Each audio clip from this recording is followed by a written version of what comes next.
Bună ziua! Bun venit la un nou episod din podcastul Nespuse. Este unul din episoadele din sezonul 2 care are ca și temă principală sau ca fir roșu în toate episoadele identitatea. Iar astăzi vom vorbi de o temă grea împreună cu colega mea Chiralina Limotă. Ciao! Ciao și mă bucur că m-ai invitat să discutăm această temă. Vorbim despre moarte și identitate. Două concepte, două lucruri, două fenomene care se întâmplă în viața noastră, care pur și simplu nu putem să nu existe și care se interconectează într-un mod în care poate ne influențează și stările, stilul de viață, deciziile și cred că tocmai din cauza aia e atât de important să vorbim despre ele. Ce spui? Exact așa este, nu doar că poate, cu siguranță că ele ne definesc direcția de multe ori în viață. Da? Toți dintre noi ajungem să ne formăm idei, păreri, să ne formăm o identitate, să luptăm pentru a obține o identitate așa cum ne dorim, să o păstrăm uneori, da? Așa cum o păstrăm, iar de moarte nu scapă nimeni. Deocamdată n-aș vrea să nu fim nici prea pesimiști, dar asta este situația. Cel puțin până în moment, din cele știute până acum, doar Maica Domnului este cea care s-a dus la cer adormită, în rest toți murim. Ok, hai să începem cu prima întrebare și să începem așa tema din plin, pornind de la tocmai ceea ce ai spus mai devreme. Când vorbim despre partea asta de păreri, despre identitate, dacă ne uităm la formarea identității, e obligatoriu să avem așa ceva? Nu putem trăi fără ea? La momentul nașterii nu avem această conștiință de sine. Fiecare dintre noi o dobândim pe parcurs, odată cu creșterea, cu dezvoltarea. Fiecare om devine tot mai conștient de existența lui, de propriul eu și încet acest lucru începe să se formeze, această identitate, care conține idei despre noi. Ce suntem noi, cine suntem noi, ce calități avem, ce minusuri avem, cărui gen aparținem, cărei culturi aparținem, care sunt lucrurile care ne reprezintă foarte mult. Da? Și asta se formează în mintea fiecărei persoane, odată cu dezvoltarea, cu evoluția sa prin viață. Unde dacă sunt atât de dependente de evoluție, de mediu, de ceea ce se întâmplă în momentul respectiv, s-ar putea să spunem că constelația tuturor evenimentelor, tuturor trăsăturilor, tuturor interacțiunilor, trăirilor, poate combinată cu genetica, este de fapt ceea ce ne face să fim noi și dacă am trăit alte experiențe, am fi practic alte persoane sau am fi diferiți? Exact cum spui tu, există o combinație între partea noastră născută, da, partea biologică, partea moștenită și partea dobândită pe parcursul vieții, odată cu experiențele de viață din familie, din mediul cultural, din societatea în care creștem, prin educație. Toate astea contribuie la această dezvoltare a noastră. Acum, aici văd o chestiune, hai să spunem, cel puțin interesantă, dacă nu chiar discutabilă. Mă gândesc la faptul că dacă noi ne identificăm cu cine suntem noi, prin faptul că ce facem, poate în ce relații suntem, cu factori din ăștia externi, dacă identitatea noastră depinde de percepția noastră față de factori externi, înseamnă că atunci când lucrezi, poate dacă ești doctor sau psiholog, te identifici cu meseria ta, dar când ajungi la pensie, am putea spune că ți-ai pierdut identitatea pentru că atunci, dacă tu te identifici prea mult cu ceea ce faci, mi se pare un pericol. Prea mult identificat cu ceea ce faci, cu statut, cu imaginea socială, cu popularitatea, e ca și cum ai avea o identitate falsă, pentru că la un moment dat toate astea se pot termina. De foarte multe ori, oamenii ajung să se identifice cu profesia pe care o practică, ceea ce într-adevăr este destul de dezavantajos din anumit punct al vieții, când nu mai poți să o practici. Toate aceste profesii sunt niște roluri de fapt pe care noi le jucăm, le avem în viață și dacă noi ne identificăm cu aceste roluri, uităm că noi suntem mai mult decât aceste roluri, mai mult decât această profesie. Noi mai avem și alte fațete, alte laturi, alte arii ale vieții noastre, iar dacă nu investim în ele sau nu le conștientizăm, într-adevăr putem să suferim foarte mult când nu mai pot să-mi practic meseria, profesia la același nivel sau chiar deloc, cum este momentul pensionării, și foarte multă lume suferă pentru că nu mai știu ce să facă sau se pierd, e ca un sentiment din ăsta de a se pierde pe ei. Cum să descoperi acele fațete care merg dincolo de profesie sau fațete care, cel puțin din ce sugerai tu, sunt mai profunde sau mai generale sau mai dincolo de strict ceea ce facem? Cum să le descoperim, cum să ne dăm seama de ele ca să nu ajungem la situații dificile? Unii dintre noi le conștientizăm de-a lungul vieții constant. Știm că dincolo de serviciu avem și o viață de familie, avem și prieteni, avem și timp liber și îl folosim pentru a practica hobby-urile noastre sau pentru a ne dezvolta personal și pe alte laturi. Alții, într-adevăr, au nevoie de acest ajutor, să zic, sau de momente de conștientizare a acestor aspecte. De multe ori viața îi pune în situații în care, vrând nevrând, trebuie să le conștientizeze. Dacă nu poți să practici dintr-o cauză medicală, să zicem, activitatea pe care o practici de atâția ani de zile sau care ai crezut că te definește, fără să vrei ești virat spre alte zone, spre a investi în relații sau spre a-ți ocupa timpul cu altceva și poți să-ți descoperi aceste poate calități, talente nedescoperite până acum și poți să investești în asta. Sună excelent. Deci, practic, asta ar fi, poate, dacă am înțeles eu bine, recomandarea ar fi încercați să vă expuneți la cât mai multe activități care vă solicită în moduri diferite, care solicită poate atitudini, comportamente, cunoștințe, valențe, emoții diferite, astfel poți să descoperi anumite aspecte ale identității tale, a unor trăsături pe care tu le ai, cu care te poți identifica, stâlpii tăi, calitățile tale, care cumva transced în toate activitățile tale, și atunci poți să-ți dai seama care sunt chestiunile astea ascunse. Ar fi asta suficient să experimentezi?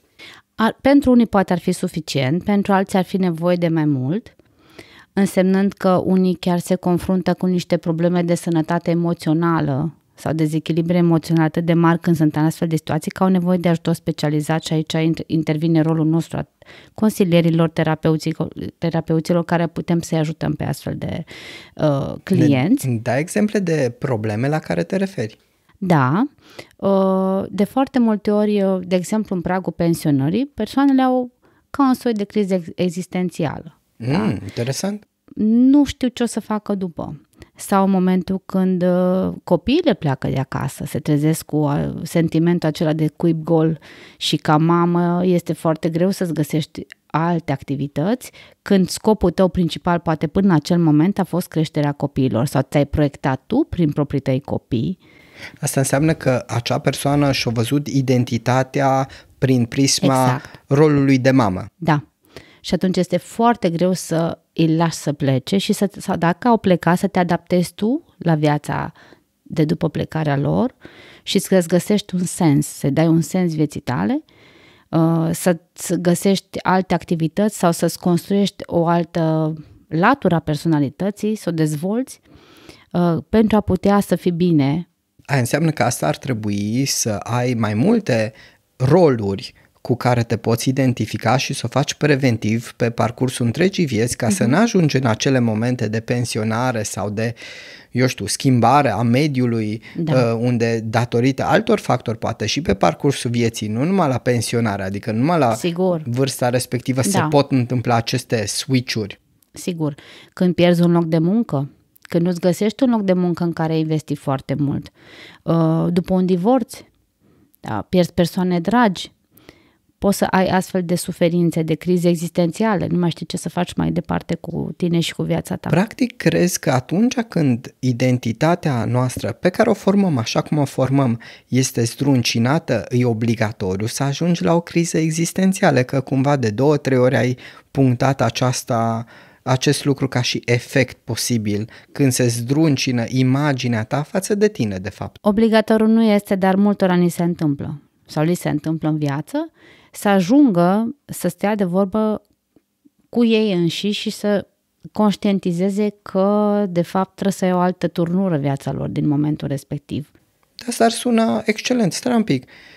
Sunt deschis acum la ceva nou, am o oportunitate să mă descoper, am posibilitatea să văd lucruri pe care nu le-am văzut, ar putea să fie perceput ca un lucru extraordinar. Da, pentru unii ar putea să fie extraordinar, unii nu știu să-și găsească drumul singur mai departe și de aici vine suferința. Au niște standarde foarte mari vis-a-vis de ei sau niște standarde rigide vis-a-vis de ei, de rolul lor în viața altora, de imaginea lor socială și atunci se agață de aceste aspecte și le este foarte greu să-și găsească alte variante, alte drumuri. Hai să vedem aici, le-am mai recomandat ceva oamenilor care se confruntă cu o criză, pentru că după aceea, dacă doar pentru că o percepție este schimbată, doar pentru că un rol nu-l mai îndeplinim, deja ajungem la o criză existențială. Nu vreau să mă gândesc ce se întâmplă sau care sunt stările când ne gândim la a pierde complet identitatea, adică la moarte, dar cred că ajungem un pic mai târziu acolo. Sună ok? Da. Ce alte recomandări sau ce alte lucruri preventive ar mai putea face oamenii să nu ajungă în situații de criză de identitate sau așa mai departe? Este foarte bine să investească în fiecare aspect important al vieții sale. Ce înseamnă aspect important? Ce e valoros pentru el? Pentru unii poate să fie carieră, pentru alții viață de familie, pentru alții viață socială, prietenii, relații sociale apropiate, mai intime. Poate să fie partea de hobby, să nu ne setăm doar pe un singur aspect sau să nu investim doar într-un singur domeniu, o singură arie a vieții. Să avem din toate, da? Să asigurăm fiecare aspect într-o măsură mai mare, mai mică, astfel încât să ne simțim împliniți și pe alte laturi, nu doar pe una singură, oricare ar fi ea, vorbim de profesie sau de rol, de familie. Acum, dăm voie să fiu un pic gică contra, în sensul că ceea ce ai spus tu sună ideea de echilibru în viață. Și multe lume și în multă literatură de specialitate este vorba de a avea un echilibru între muncă, profesie, da? Între timp liber, între timp cu familie și așa mai departe, care pare un model general de bun simț pentru sănătate mentală. Dar sunt unii oameni care, fiind activi, se simt cel mai bine și n-au ei nevoia de acest echilibru, își doresc să muncească pentru că ceea ce muncesc le face plăcere, nu simt ca presiune chestiunea asta și atunci practic un echilibru de genul ăsta iar face să se sustragă doar în ideea de a nu ajunge la burnout sau ceva de la activitățile lor preferate. Sunt unii care munca se îmbină cu hobby și hobby cu munca și atunci din cauza aia se simt bine dacă lucrează 12-14 ore pe zi și nevoile de socializare, dacă sunt îndeplinite în timpul muncii, atunci cumva, cum vezi asta? Sigur, poate să-ți placă atât de mult la munca ta, încât să stai cât mai mult acolo și acolo să regăsești și partea de socializare, și partea de satisfacție, și hobby, și partea de carieră. S-ar putea să găsim astfel de situații, dar dacă ajungem la atâtea ore de lucru pe zi, la un moment dat dezechilibru poate fi pe partea de sănătate. Și atunci dacă persoana respectivă își satisface nevoile în cadrul muncii, trebuie să vadă și pe partea asta să ne ajungă la un dezechilibru, biologic vorbind. Și dacă și aici este satisfăcut, n-ar fi nimic de îndreptat. Problemele ar apărea doar dacă ceva se întâmplă în zona asta a vieții lui și nu se mai regăsește sau nu-și mai asigură acele nevoi. Atât doar. Aia înseamnă că dacă ești genul ăsta de persoane, să încerci să ai diversitate chiar în activitatea ta, atunci nu te mai identifici cu o profesie. De exemplu, dacă luăm un exemplu, dacă ești o persoană care face fotografie, editare audio, cântă la un instrument, se ocupă de tot felul de lucruri din domeniul ăsta, dacă la un moment dat nu mai te ocupi de film, dar te poți ocupa de muzică, nu te mai ocupi de un canal de YouTube, dar te ocupi de cinematografie, cumva fiind mai multe activități. O arie mai largă, da. Exact. Te poți satisface și poți să-ți aducă o mulțumire interioară și o împlinire care nu are consecințe negative pe alte aspecte. Super! Hai să mergem atunci mai departe. Astea erau cumva ca recomandări ca persoanele să-și lărgească elementele cu care se identifică, care constituie cumva percepția lor despre ei. Hai să vedem un pic, înainte să ajungem la moarte, la aspectele legate despre persoană. Pentru că noi de multe ori, dincolo de a ne identifica cu o activitate, cu o profesie, cu un statut, de multe ori avem păreri despre cum sunt eu, cine sunt eu. Și cred că dacă aș pune întrebarea acum, cine ești tu? Și ți-aș limita posibilitatea să-mi spui ce faci, cu ce te ocupi, ce școală ai terminat, ai avea dificultate să-mi spui cu adevărat cine ești tu. Da, ni se întâmplă asta multora dintre noi, să ne definim cu rolul pe care îl jucăm sau, cum spuneam, cu profesia pe care o practicăm și să nu știm ce este dincolo de acest rol sau de această profesie. Sau acest... Da, mai sunt care zic, eu sunt așa, eu sunt așa, eu sunt așa. De exemplu, eu de felul meu sunt foarte sociabil sau eu de felul meu, adică se descriu prin anumite comportamente sau anumite trăsături. Da. Cum vezi asta? Da, astea sunt lucruri care fac parte din noi. Aceste trăsături ne definesc pe mulți dintre noi, chiar dacă nu totdeauna le practicăm. Dacă noi suntem conștienți de ele, că există acolo, chiar dacă la locul meu de muncă nu sunt foarte sociabilă, să zic, sau nu implică sociabilitatea, dar îmi știu această trăsătură, e un lucru bun, dacă reușesc să-l văd, da? În mine. Deci, cumva, identitatea asta a noastră se formează din mai multe elemente. Odată avem identitatea pe care ne-o formăm pornind de la imaginea noastră despre noi, datele personale. Ce sunt eu? Da? Fată, băiat, adult, copil. După care vorbim de statut, căsătorit, necăsătorit. Da? Toate astea ne formează imaginea despre noi. După care vin alte lucruri, acele calități de care tu spuneai sau acele trăsături de personalitate de care tu spuneai mai devreme. Vin resursele noastre, care ar fi bine să ni le știm, da? Lucrurile la care mă pricep. Da? Super. Deci cumva în toată imaginea asta sunt implicate elemente atât din partea de imagine socială, cât și de imagine interioară, a calităților noastre, a resurselor noastre interioare. Toate astea formează această identitate, inclusiv cea sexuală sau de gen. Imaginea de gen, de corp și așa mai departe. Da. Acum nu intrăm în modificări ale identității sexuale sau chestiuni de genul ăsta, pentru că acolo ar fi o altă discuție. Da, ok.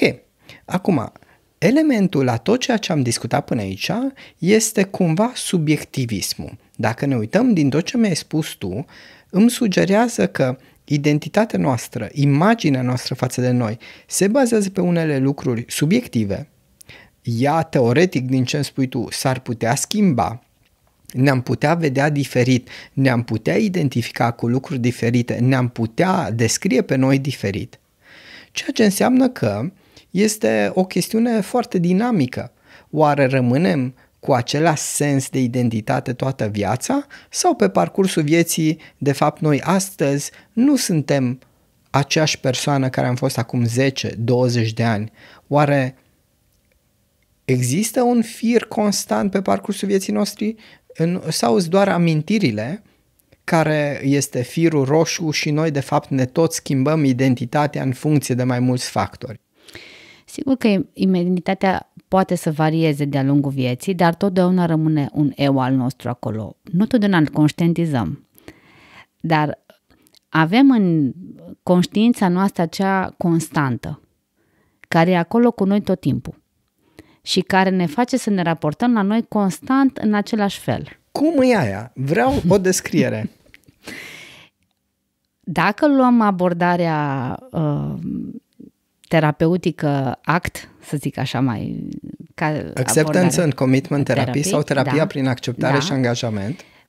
Ea exact pe asta marșează, pe a ajunge la acel eu al nostru, acel observator intern, acea conștiință noastră de sine, care e acolo constantă și vede toate lucrurile astea. Uneori o pierdem, uneori nu suntem în contact cu acel eu al nostru. Și ne identificăm prin aceste aspecte mai superficiale sau mai temporare, să zic așa, de moment. Ce mașină, ce ceas, ce... Exact, ce. Da. statutul prin care sunt, banii pe care i-am, statutul la care sunt, social. Bun, dar cum e esența asta? Esența asta este a fi tu cu tine de-a lungul vieții, conștient de toate lucrurile prin care treci și pe care le experimentezi, care unele te ajută să te dezvolți, să te cunoști mai bine, să faci tot felul de switch-uri și în final să știi că tot tu ești. Acum, nu te supăra pe mine, asta mi-a ilustrat faptul că de fapt nu știm să o descriem, pentru că descrierea nu, cumva au fost mai degrabă a efectelor, dar cred că nimeni nu reușește să o descrie cum este ea în esență.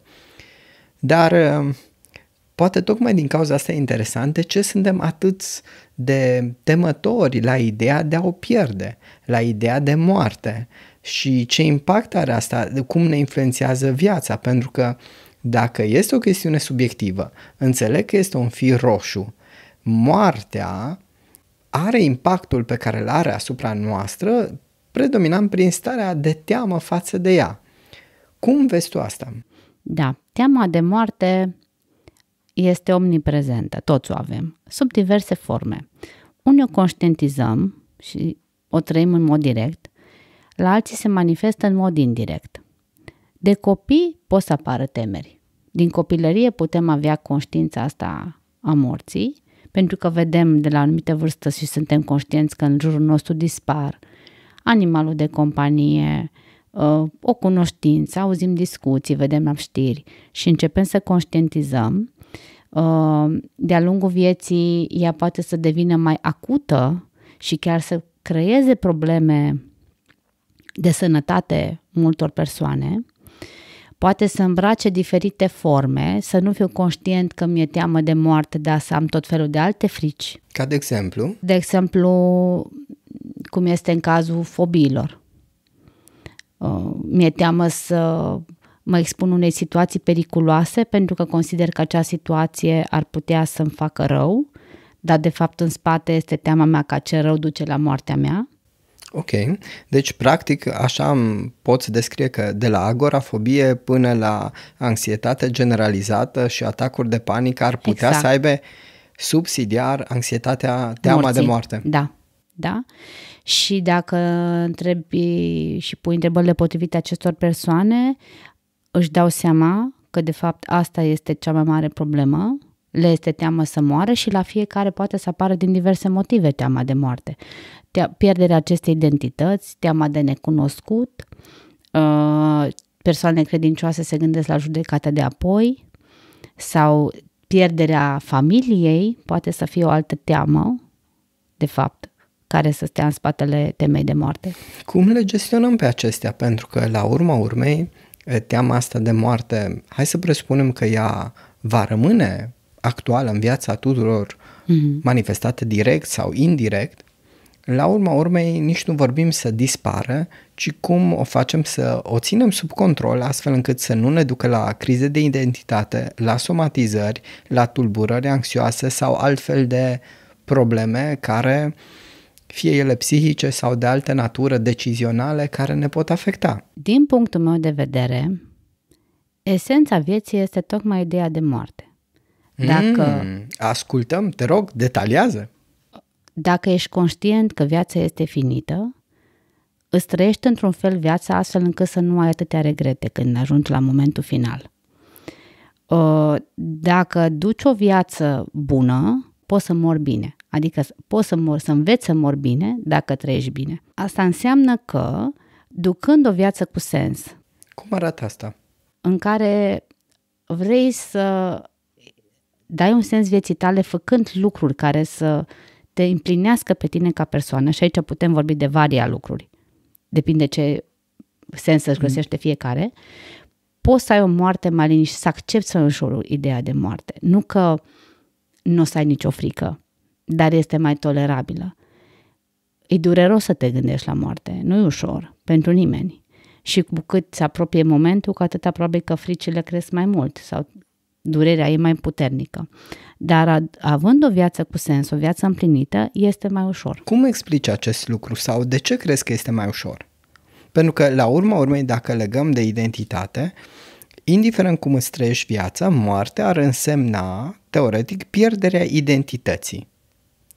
Pierderea a ceea ce tocmai tu ai definit într-un mod descriptiv, acel eu, acel lucru care ești tu. Dacă dai un sens, de exemplu, vieții tale prin faptul că vrei să fii o persoană bună cu cei din jur, ăsta e sensul pe care tu îl dai vieții tale, sau vrei să faci ceva memorabil și îți construiești viața prin fapte care să concretizeze această dorință ta, această ideea ta, știi că tu fizic nu mai ești. Corpul dispare la momentul, da? Sau se distruge biologic, moartea distruge partea fizică, dar tu rămâi cumva în continuare și, cum se spune în popor, n-ai făcut umbră degeaba. Deci, practic, ideea că lași o moștenire intelectuală, materială, ai influențat, ai avut un impact asupra lumii, este acel lucru care crezi că te-ar putea ajută liniști. multă lume, da? Să trăiască o viață cu sens, să moară mai ușor și să-și continue cumva, au ideea de continuitate, să-și continue cumva existența. Chiar dacă fizic nu mai sunt, aceste persoane pot să simtă că ceea ce au transmis merge mai departe. Ca și cum ai fi lăsat o moștenire umanității. Exact, da, lași amprenta. Bun, acum, ideea este, chestiunea asta cu moartea m-a mai dus într-o anumită direcție, deviem un pic, dar ne întoarcem aici. Dacă citim despre ideea de a fi iluminat, de a fi la un nivel spiritual dincolo de normal, majoritatea descriu starea aceasta de nirvana, de cum ar fi ea, ca pierderea sau negarea eului. Și la hinduși apare acest lucru și la budiști, ideea că îți dai seama că tu nu mai ești tu, că tu de fapt ești parte din întreg universul, care este văzut ca o stare de dorit în care tu de fapt îți pierzi identitatea încă trăind, văzându-te cumva că tu ca individ de fapt nu ești, ci ești o parte integrantă la ceva spiritual. La ceva mai măreț. La ceva mai măreț. De ce crezi că o stare de genul ăsta este de dorit, deși văzută ca o pierdere de identitate și nu este temut ca moartea? Sigur, asta este o abordare zen-budistă, dar din abordarea asta putem vorbi, da? Dacă vorbim de creștinism, lucrurile stau diferit. Da, dar din punctul ăsta de vedere, deci ar fi de dorit pentru că probabil că acest eu este văzut destul de egoist din punctul ăsta de vedere, adică eu și doar eu. În schimb, dacă îți lași cumva din eu ăsta și simți că ești într-o conexiune cu ceva mai mare, e măreț. Deci, practic, e ca și când tot ai identitate, dar ai impresia că identitatea ta e mai lărgită. Și da, și faci parte din ceva mult mai mare și mai măreț. Atunci ai și sentimentul de apartenență. De conexiune, exact. Ok, da, înseamnă că este mai degrabă o amplificare a identității decât o diminuare a ei. O amplificare dacă luăm identitatea asta și o vedem din punct de vedere al integrării mele în ceva mai mare, în sensul ăsta, da. Atunci hai să ne întoarcem, pentru că înseamnă că chiar și dacă ai fi iluminat, nu știm că n-am ajuns să vorbim, n-am experimentat și n-am ajuns să vorbim cu oameni care au experimentat asta, teoretic atunci, practic, și orice lucru pe care l-ai câștigat, l-ai dobândit și îți place, la un moment dat ai putea să-l temi că îl pierzi, ideea de finalitate. Și dacă ne uităm în prejurul nostru, cam totul e finit. Oricât de fain, oricât de rău, pentru că partea asta că orice rău e finit, asta ne-ar putea ajuta. Cândva se va termina. Orice, și suferința se termină. Hai să ne întoarcem atunci. Cum ajutăm oamenii cu teama asta de moarte? Da. Dacă vorbim deja de probleme emoționale, cum am spus mai devreme, de tulburări de anxietate, da? Putem să-i ajutăm în mai multe feluri. Odată, făcându-i pe unii dintre ei care exagerează pericolul acesta, care îl văd poate omniprezent, pretutindeni în jurul lor, da? Și își limitează foarte mult viața, neexpunându-se, neriscând nimic de teama de a nu pierde ceea ce sunt sau chiar de a muri, aici sigur se lucrează pe ea, îi face să conștientizeze că poate nu este atât de probabilă cum li se pare lor, pentru că fiecare persoană are o grilă personală de interpretare realitatea, fiecare persoană vede prin ochelarii, cu ghilimele spus, proprii realitatea și uneori este deformată. Și atunci îi ajutăm să își calibreze puțin acest punct de vedere. Pentru alții este bine să învățăm să-și trăiască viața cu sens, pentru că de foarte multe ori aceste persoane sau multe persoane pornesc, cum spuneam mai devreme, de la niște standarde. Ei trebuie să aibă o imagine socială poate perfectă sau un statut foarte ridicat și au teama asta că ar putea să nu ajungă acolo în viața asta, că timpul e prea scurt pentru ei ca să ajungă acolo spre standardele sau obiectivele lor propuse. Practic trebuie să îi ajuți să aprecieze ceea ce au. Exact, și să se bucure, să găsească bucurie și în lucruri mai mărunte. De foarte multe ori fericirea este văzută ca ceva extern nou și ajungi să lupți pentru lucrurile astea din exterior, pentru statut, pentru parte materială, pentru aspectul fizic. Da, investim în estetică, nu ne spunem vârsta totdeauna de teamă să nu fim văzuți mai bătrâni sau să nu noi să ne vedem pe noi mai bătrâni și atunci investim în lucrurile astea și la final ajungem să fim tot nefericiți sau speriați că uite a trecut timpul și viața e scurtă și eu n-am ajuns să mă simt bine sau să fiu fericit. Aici n-ar fi o soluție și faptul că dacă cumva așteptările sau planurile, deși asta e discutabil, de a te întreb, sunt nerealiste. Adică îți dorești ceva să faci în decursul unei vieți care teoretic nu poate fi făcut în decursul unei vieți.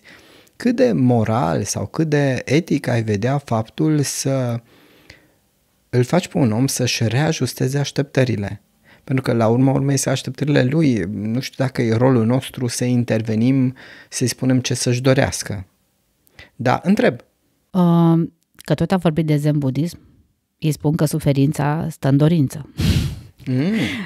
Scap de dorință, scap de suferință. Avem dorințe foarte mari și nerealiste și mai multe, cu atâta risc să suferi, pentru că diferența asta dintre realitate și idealul tău poate să fie atât de mare, atât de discrepantă, încât nu faci decât să-ți alimentezi suferința. Și de aici nu neapărat că tu îi setezi așteptările persoanei, dar le ajuți să și le facă într-un fel cât să fie sănătos pentru el.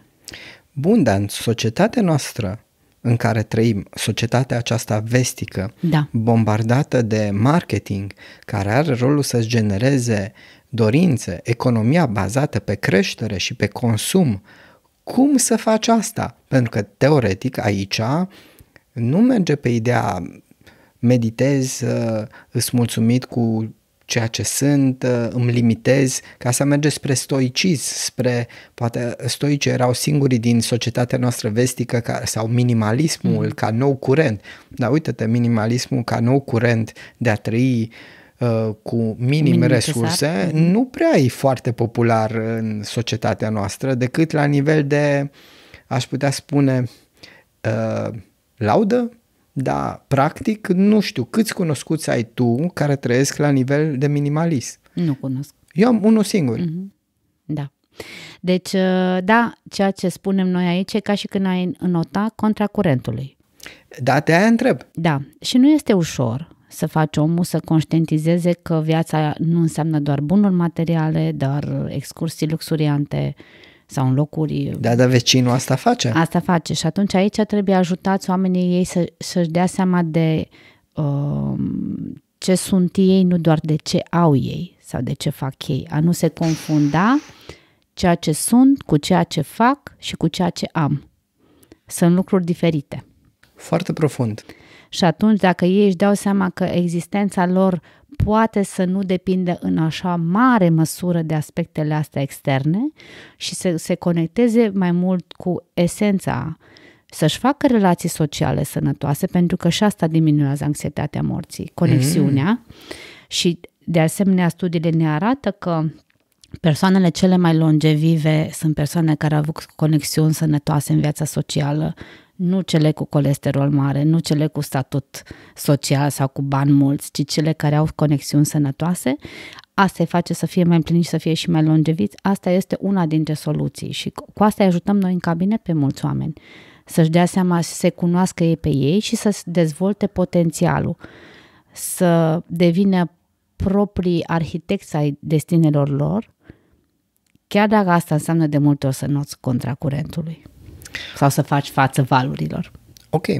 Una dintre recomandări sună excelent. Ideea de a stabili cât mai multe relații sociale ca și contrabalans la a te gândi la teama de moarte ca și un pansament, aș putea spune, pentru că fiind implicate în tot felul de relații sociale, dar ce facem când suntem singuri?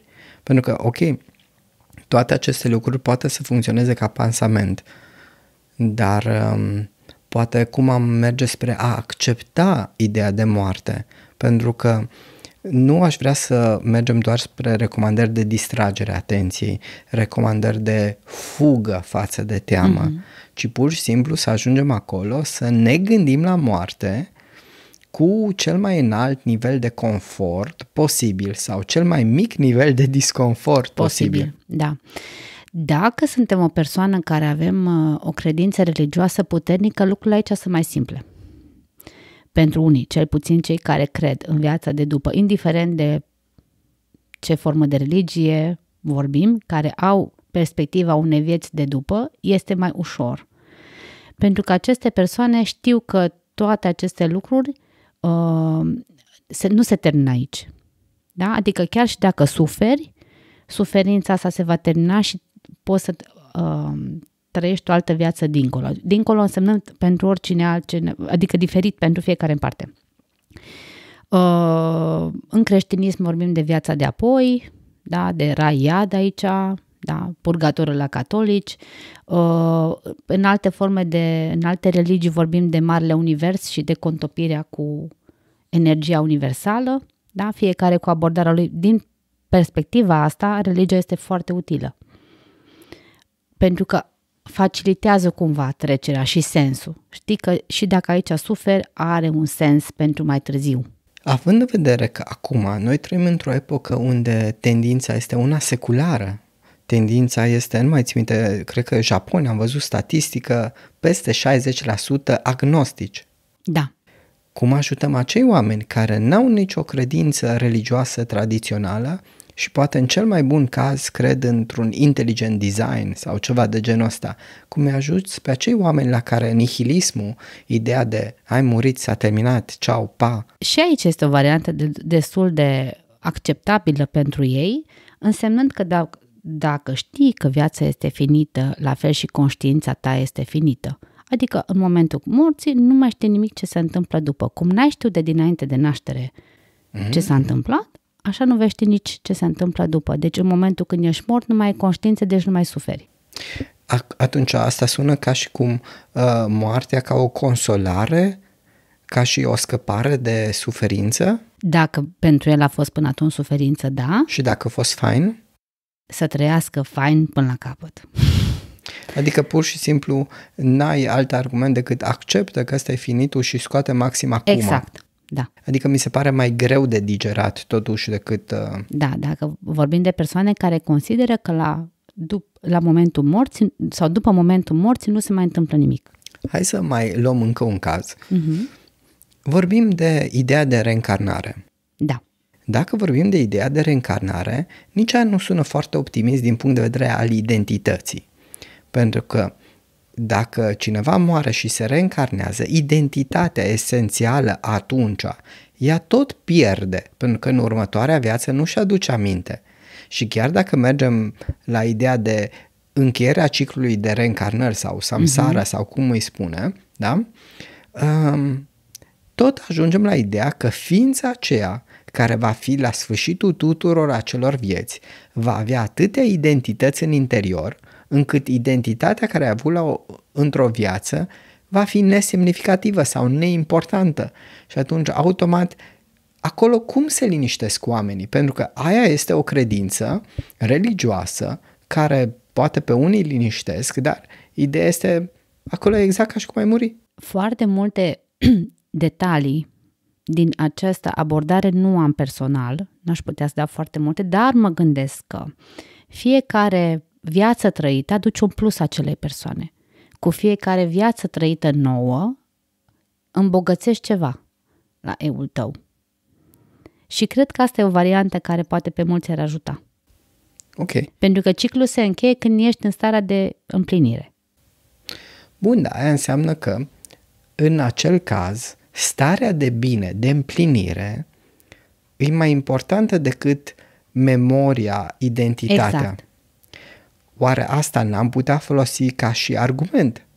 Pentru că aia înseamnă că dacă starea de bine în reîncarnare este mai importantă văzută, împlinirea, Da. aia înseamnă că indiferent ce s-ar întâmpla, dacă tu ajungi la un nivel de împlinire în viața ta, Restul contează mai puțin. pentru că hai să ne uităm la memorii, da? Îți mai aduci aminte în clasele 1-4 ce ai făcut în fiecare zi? Sigur, în fiecare zi nu. Ți-am aduce aminte, ai Flash-uri. niște borne. Ai niște borne, Da. dar dacă stai să te gândești, sunt multe, sau 2020 a fost un an unde aproape fiecare zi o semănat cu alta, oamenii au stat acasă, câte amintiri crezi că pot să existe din anul respectiv? Se contopesc și atunci dacă memoria nu contează pentru identitate, că oricum unele memorii le pierzi, ar mai putea conta altceva în afară de starea asta de împlinire? Emoția contează, da. Ce ai trăit în aia 2 ani de pandemie. Emoția, ok. Da. Starea emoțională, încărcătura cu care vii, lecțiile pe care le înveți. Ok. Astea cred că le duci mai departe, probabil de la o etapă la alta, dacă vorbim de reîncarnare. Dacă probabil. le pune astea pe hârtie, crezi că ar putea să fie o consolare ca și o moștenire a faptului că punându-mi toate învățămintele, exprimându-mi toate trăirile, fie pictură, scriitor, poezie, ce-o fi, e ca și cum o bucată din tine rămâne. Sigur rămâne, da. Sigur rămâne. Gândește că existența noastră poți să o compar cu aruncarea unei pietre pe fundul unui lac. Piatra dispare, dar se formează niște unde de reverberație care se propagă în exterior. Cam așa e existența noastră. Noi facem niște valuri, niște unde de reverberație în viața celor din jurul nostru. Tu ca și profesor cu siguranță ai avut un impact asupra studenților tăi. Ca și terapeut ai avut un impact asupra vieților clienților tăi. Ca și tată, sigur ai un impact asupra vieții copiilor tăi sau familiei tale și la rândul lor transmit asta mai departe.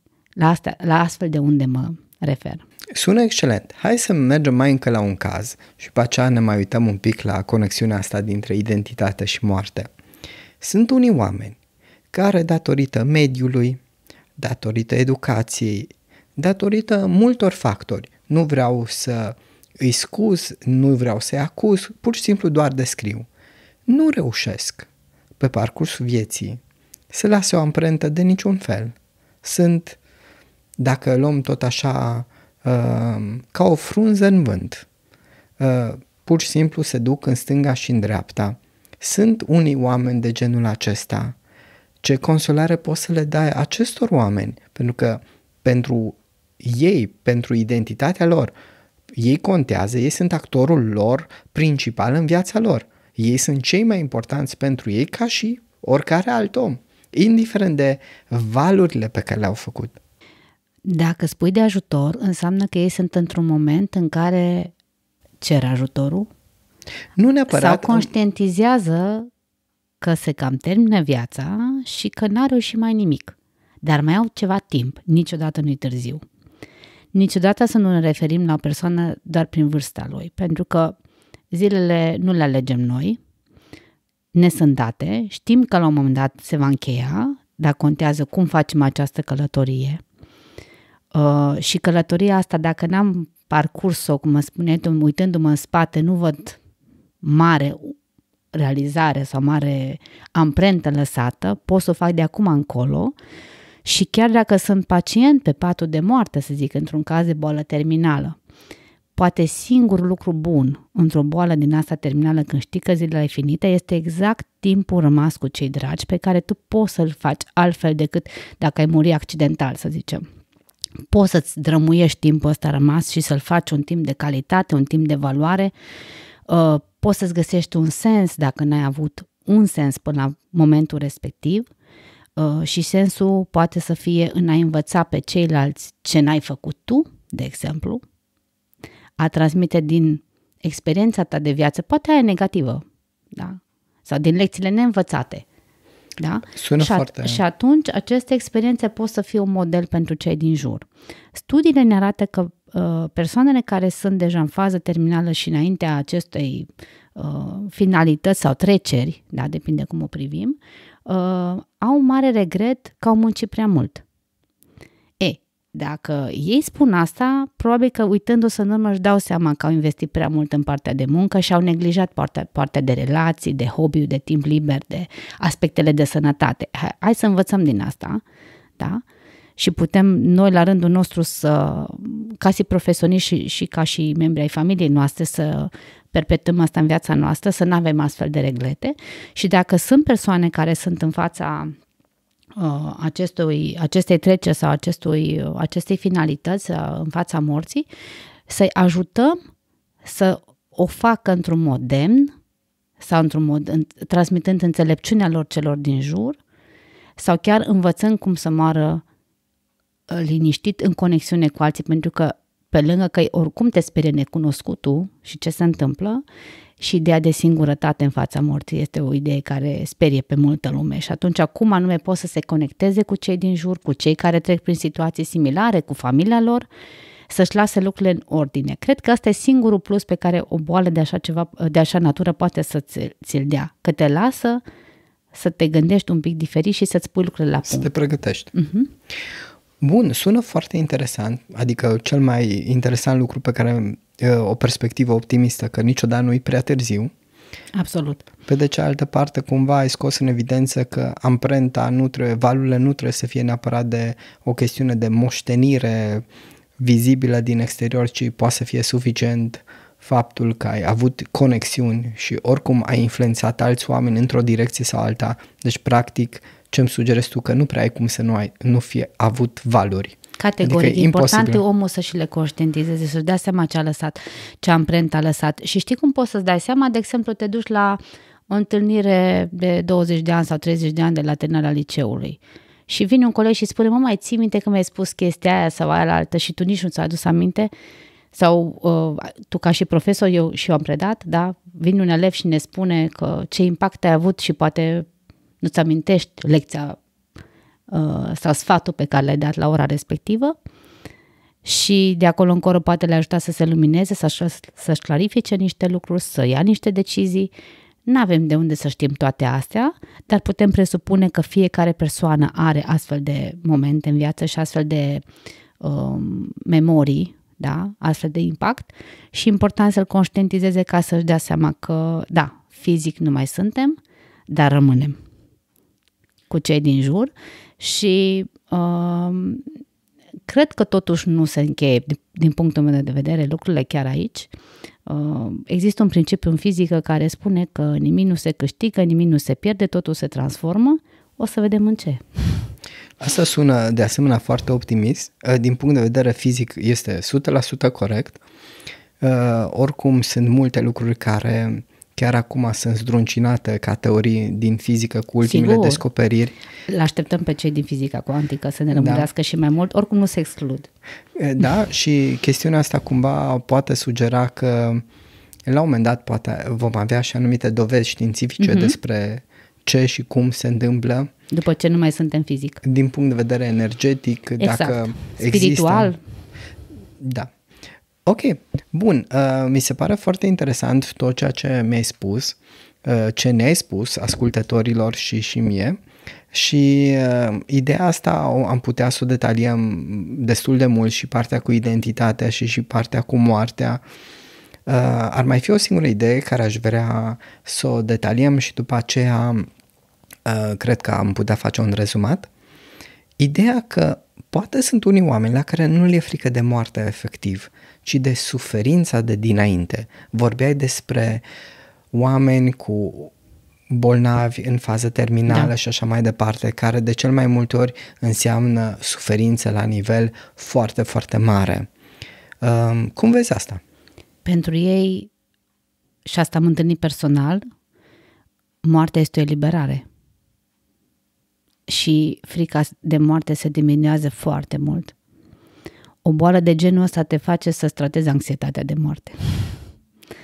Pentru că este atât de copleșitor și atât de greu de suportat acea durere fizică, de cel mai multe ori vorbim de dureri fizice aici, Da.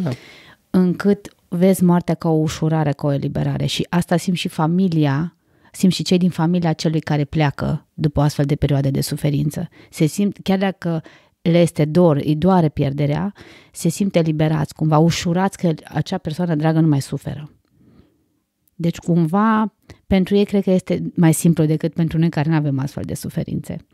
Și acceptă mai ușor ideea de moarte, indiferent ce înseamnă după aia. Pe mulți care sunt sănătoși îi sperie suferința dinainte de moarte pentru că nu știu și-și imaginează lucrurile cele mai tragice sau cele mai dureroase, cel mai greu de suportat și atunci asta poate să-i sperie. Dar, sigur, nu știm cum se termină pentru fiecare dintre noi. N-avem de unde să știm cum încheiem. Da? Când suntem tineri în putere, n-avem de unde să știm să anticipăm exact ce va fi. Dar pentru cei care sunt în astfel de situații, sigur, e important să se simtă înțeleși, să aibă cu cine vorbi. Pentru că de foarte multe ori familiile nu știu cum să gestioneze astfel de momente. Ori îi duc într-un spital, într-un centru, pentru că lor le este frică să stea alături de persoanele astea, să nu știu ce să discute cu ei. Ei n-au ideea asta de acceptarea morții și de acceptarea finalității și atunci le este greu și ar fi util ca astfel de persoane să poată beneficia de o îndrumare sau o însoțire în perioada asta, decât să fie între două cearceafuri, două paravane albe, mai bine în sânul familiei, în conexiune cu cei din jur și aici oamenii pot să fie învățați cum să facă asta. Sună excelent. Aici cred că o altă dovadă în acest sens este acea terapie asistată de animale care arată cât de mult le crește calitatea vieții persoanelor în acest stadiu, dacă cumva au un animal cu care, eu știu, poate să-l mângâie, să-l îmbrățișeze, să stea acolo, care arată nevoia asta de conexiune, de atașament. Bun. Și foarte important să se țină cont de dorințele, ultimele dorințe, da, de bucket list. Super. Ok, Chiralina, cu toate că a fost un subiect, hai să spunem, poate sensibil pentru unele persoane, cred că am reușit împreună să avem o discuție suficient de liberă și de, aș putea spune chiar optimistă asupra acestor două subiecte. Ce părere ai tu?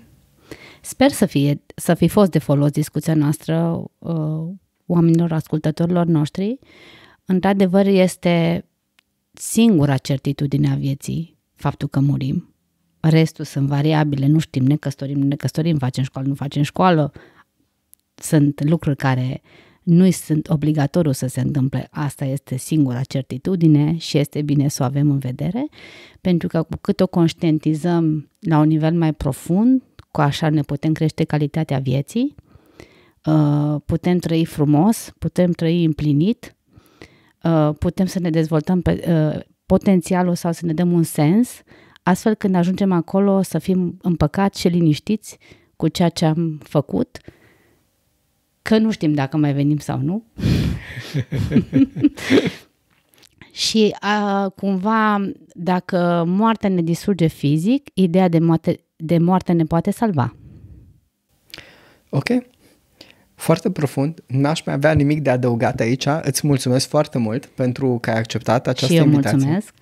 Și subiectul, pentru că e un subiect greu. Ai mai vrea să adaugi ceva? Da. La final aș vrea să citez două versuri a trupei The Motans, care spune așa: poate, apusul de soare e doar un răsărit văzut de la spate. Oh! Mulțumesc! Și eu mulțumesc! Dragi ascultători, cu acestea s-a încheiat acest episod. despre identitate și moarte împreună cu Chiralina. Dacă v-a plăcut, vă rog, lăsați-ne steluțe sau chiar un feedback în cuvintele voastre, atât pe YouTube, unde o să punem episodul pe Apple Podcast, Google Podcast și pe toate platformele care se poate lăsa steluțe sau review. Iar dacă vă place activitatea noastră, ce informații vă oferim și ce facem pentru voi și pentru noi, evident că ne face plăcere, ne puteți și sponsoriza activitatea donându-ne contravaloarea unei cafele pe www.coffee.com/nespuse. Salut! Salut și mulțumesc de invitație!